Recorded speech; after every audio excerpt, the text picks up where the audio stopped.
بسم اللہ الرحمن الرحیم۔ السلام علیکم ورحمۃ اللہ وبرکاتہ۔ ناظرین، آج 3 جنوری 2020 اور دن ہے اتوار کا۔ اب سب دیکھ رہے ہیں KSA کرنٹ ایونٹس محمد قریشی کے ساتھ۔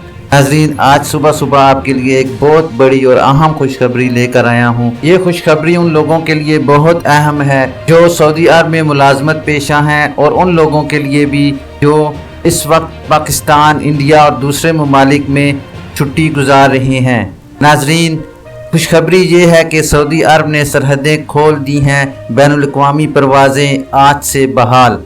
ناظرین، سعودی عرب نے آج اتوار 3 جنوری 2021 سے اپنی سرحدیں کھولنے کا فیصلہ کر لیا ہے، نیز بین الاقوامی پروازیں بھی بحال کر دی ہیں۔ ناظرین، سابق ویب سائٹ کے مطابق سعودی وزارت داخلہ نے کہا ہے کہ کرونا وائرس کی نئی شکل کے باعث ملک کی تمام سرحدیں نیز فضائی پروازیں ایک ہفتے کے لیے بند کر دی گئی تھی۔ بعد ازاں 27 دسمبر کو اس میں مزید ایک ہفتے کی توسیع کر دی گئی تھی، جو آج اتوار 3 جنوری کو ختم ہو رہی ہے۔ وزارت نے کہا ہے کہ صحت حکام کی جائزہ رپورٹ کے بعد فیصلہ کیا گیا ہے کہ سرحدیں بند کرنے کے فیصلے میں مزید توسیع کی ضرورت نہیں رہی۔ اس بنا پر آج اتوار صبح 11 بجے سے تمام سرحدیں کھولنے کے ساتھ بین الاقوامی پروازیں بحال کی جا رہی ہیں۔ اب وہ تارکین وطن جو چھٹی پر گئے ہوئے ہیں یا فیملی ویزا اپلائی کیا ہوا ہے یا نئے ویزے پر آنا چاہتے ہیں،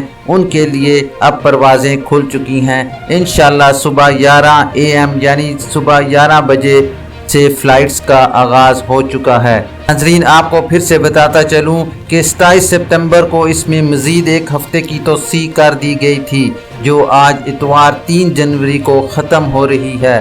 وزارت نے کہا ہے کہ صحت حکام کی جائزہ رپورٹ کے بعد فیصلہ کیا گیا ہے کہ سرحدیں بند کرنے کے فیصلے میں مزید توسیع کی ضرورت نہیں رہی۔ اس بنا پر آج اتوار صبح انشاءاللہ 11 بجے سے تمام سرحدیں کھولنے کے ساتھ بین الاقوامی پروازیں بحال کی جا رہی ہیں۔ ناظرین، یہ تھی آج کی بہت بڑی خوشخبری۔ اسی کے ساتھ اجازت چاہتے ہیں۔ انشاءاللہ نیکسٹ بلیٹن میں اہم خبروں کے ساتھ اور سعودی عرب میں رونما ہونے والی تبدیلیوں مین اپڈیٹس لے کر حاضر ہوں گے۔ جن حضرات نے ابھی تک میرا چینل سبسکرائب نہیں کیا، ان سے گزارش ہے کہ کائنڈلی میرے چینل کو لائک، سبسکرائب اور بیل نوٹیفیکیشن کو اوپن کر لیں تاکہ ہر نئی آنے والی خبر آپ تک بر وقت پہنچ سکے۔ اپنا خیال رکھیے اور دوسروں کا بھی۔ اللہ حافظ۔